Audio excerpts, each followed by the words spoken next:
We'll get started here in probably the next 5, 4. I'm just kidding. Welcome to the Unlearn show, where we talk to wonderful community members about breaking bad habits with purpose. And our next guest is Jaime Cohen. Jaime, thank you so much for joining us. Thank you for having me. So, Jaime, I'd like to start by asking, what is one thing that people should know about you? Maybe they don't know it, or maybe you'd like to share there's something new that's going on in your world, professional or personal. Well, professionally, I just rebranded my company. So Jambalaya has always been the name of my company for the past 7 to 8 years. And for the past 4 months, one of the reasons why you haven't seen me on LinkedIn much, except for the Find Me Fridays, is I've been rebranding. And Jambalaya is now the right words. So I'm doing the same thing, but it's important, especially in anything surrounding communication, that it's easy to understand what it is you're doing just by seeing the name of a company when you're just starting out, at least. Once you brand yourself and you become famous and whatever it is you become, you can have any name in the book and people will say, oh, they do X, Y, and Z, and I know them. But I think that it's so helpful to be able to just look at a name and say, I know that person will be able to help me use the right words and be a better communicator. So that's what's going on professionally. Personally, I moved to Denver, Colorado about 4 months ago now, which is crazy. And it's wonderful out here. So everyone should come visit me. I know everyone thinks that Denver is cold, but the best kept secret is that it's not.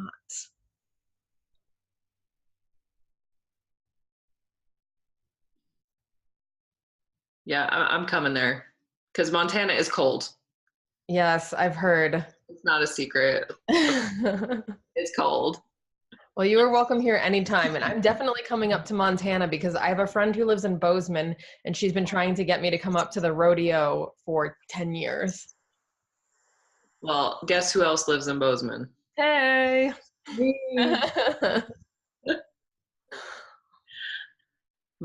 be there. Yeah. Okay. I'll just start. So Jaime. Yes. What is the one thing that you've had to unlearn, either personally or professionally, that has kind of gotten you to where you are today? I've had to unlearn the distrust that I developed in myself. Ever since I was a little kid, I was always interested in learning. You know, kids were carrying around toys. I was carrying around books. I could read. I started reading when I was 3 or 4 years old. And by the time I was in preschool, just about to get to kindergarten, I was reading high school level, and then moved to Iowa. And the curriculum was a lot different. Kids were definitely a lot farther behind, still learning their ABCs. And instead of being supported and celebrated for what I knew and what I wanted to teach others, I was told that I was a know-it-all and that I needed to not ask so many questions and that I needed to not make other people feel bad, when everything I was doing was just, I loved learning and I wanted everyone around me to love learning too. And so that kind of was the pattern for years. And, you know, that was corroborated by not only my teachers, but my peers. And so I sort of developed this feeling, going from being someone who was very energetic and excited and, happy, to someone who was anxious and distrusted every decision that I made. And I remember that, I think it was 4th grade, one of the girls in my class had a birthday party and all of the girls were invited except for me. And I do not know why my parents let me do this, or if they just didn't know, but I called her and I asked her if she had forgotten to invite me, because I just could not fathom how everyone could be invited and I was not. And she said, no, Jaime, I didn't invite you on purpose. You're just too hyper. And so that was just further confirmation that, you know, my teachers were always telling me that I was too much, my family, my friends. So I just started really believing that I needed to change. And I even though I learned differently, that wasn't okay. And so by the time I got to middle school, I had my sixth grade year, I was diagnosed with arthritis. All of my pets died and all of my grandparents died within just a few months of each other. And so then I went from feeling bad to actually being very depressed. And when I got that diagnosis, I was told that, you're okay now, but in a few years, you're probably going to be in a wheelchair. So you need to just get ready for that. So I had to get out of all the sports that I was in. I had to totally change my lifestyle. And it became this like big secret because my parents, they were doing the best they could. They wanted to protect me, but they made it sort of this deep, dark secret. And my I don't know how she believed this, but my youngest sister, because no one would tell her what was going on, believed that I was like a secret hermaphrodite and my parents weren't telling her. I don't know where she came up with that, but she told me this years later. And then, so it was a lot. So I was going to school. I was living in an anti-Semitic area. So kids were telling me that I killed Christ every day. And then they were making fun of the way that I walked because when I first got diagnosed with arthritis, I developed a limp.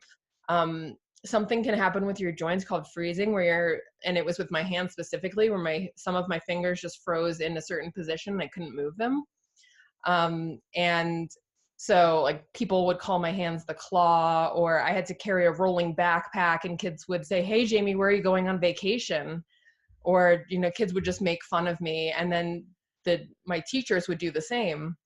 And the thing is, especially when you're a smart kid, is what's right, and then everyone's telling you that it's not, and it really confuses you and it alters your reality because you start thinking, I'm experiencing this thing, but everyone's telling me that that's not actually happening. Am I insane? Because I see this happening and I know that it's real. And so that went on for such a long time, and I became a horrible student, someone who could read at high school level in kindergarten, and I was doing horribly in school. I was having anxiety attacks every day. I became this shell of who I actually was. And it's so funny now because I talk to friends now about what I was like in middle school. And even Chantel, she was like, I would have been your best friend. I love everything that you were saying to me. But it just goes to show you that you don't, when you're in certain areas, there's not always a way to finagle your way out of it. You don't have control over your surroundings. And so what ended up happening is it was a really painful education, but what I learned from that whole experience was that I had to see what other people were doing to be successful, and I had to mimic that. So I wasn't going to change who I was deep down, but I was going to change the way that I was acting so that I could be accepted by the groups, or better yet, just move through life without all of this mistreatment from teachers and from students. And that took a long time. And there were a lot of setbacks. I remember there was another girl who was friends with me, but she said, when we get back to school, we are friends, but if I roll my eyes at you at the hall, don't be mad. I just don't want other people to know. And so it was just, all of these things were happening, and it was very confusing. And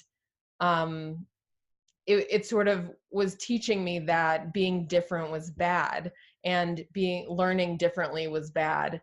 I thought I had a photographic memory as a child, and I thought that I was stupid, which does not make any sense. Like looking back, I remember having that memory, but then with all the trauma I went through, something changed, and it's not that way anymore. And I think that, it's important to understand that kids learn differently, and that's not better. It's not worse. It's just different. And so what I've had to unlearn is to, when I distrust myself, know that that's a feeling that's been instilled by years of bad experience, but that I still have that same that same creativity, the same person that I was is still there.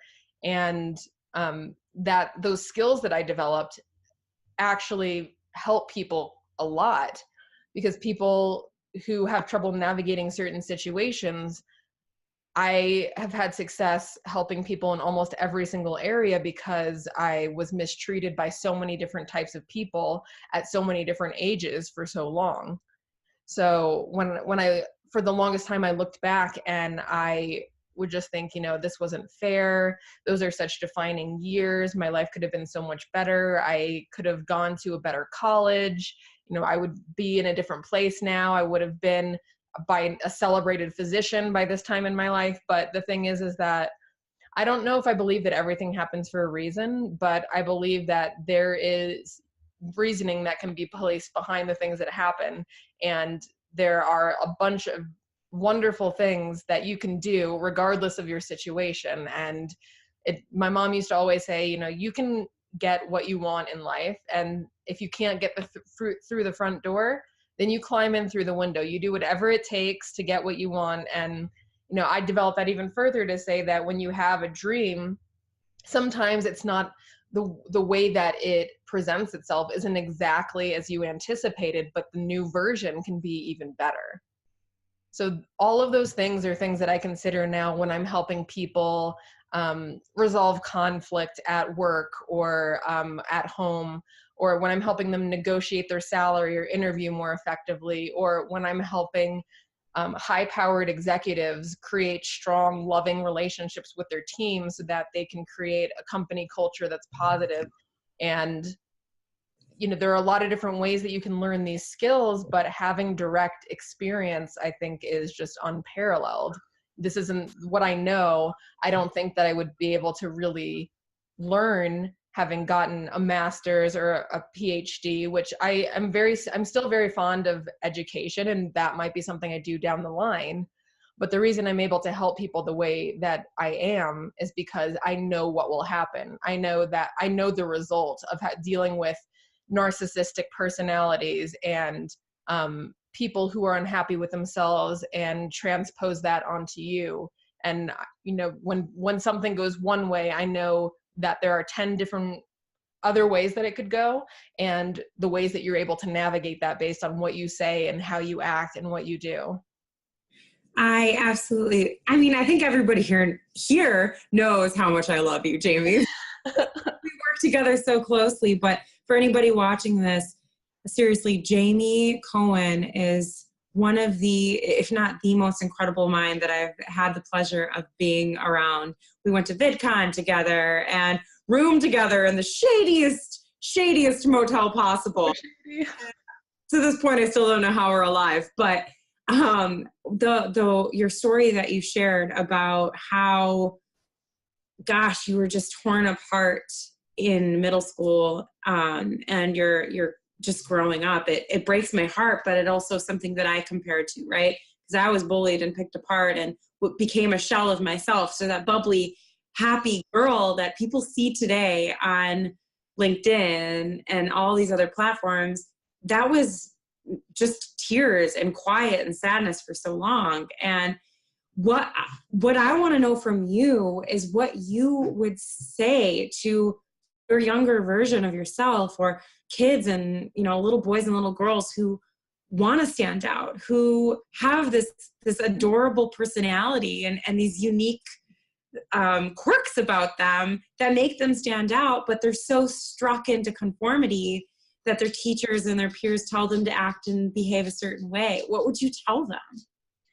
Well, what I wouldn't tell them, first of all, is this mantra that everyone uses, that things get better, because that does not help when you are in a situation that you feel that you totally lack control. And what I would say is that things are not going to get better for a really long time, and you just have to be okay with that. And if you keep waiting and waiting for things to change, you'll feel so much more pain. But if you realize that you can't change anyone around you, and even if you're being horribly mistreated, and even though it's not fair, you have to be the one who takes action and changes that storyline, because kids are so creative. And have, even if a teacher who's an authority figure who you're supposed to trust is bullying you, being able to say to yourself, okay, this person is saying that, but I know that that isn't changing who I am. They might be saying this because they're not important at home, or they had a bad day this past weekend, or they're exhausted because they didn't sleep well. And just understanding, being empathetic even to people that are mean to you, because at least that allows you to rationalize what you're experiencing. So that way you're not thinking you're experiencing one thing, someone's telling you you're not experiencing that. Being able to just rationalize the irrational and see that you'll be okay eventually, but until then you have to be your own advocate, because no one else is, as sad as it is with kids in these situations. In my situation, no one's going to stand up for you, even your friends, because they won't know what to do and they won't want to be thrown under the bus with you. And it's sad because that's not inspiring. That's not, you don't feel good after you hear that, but it's the truth. And that is the story that I used to tell myself. It just, if I could say it even more emphatically and have that confidence within myself, I think I would have fared a lot better.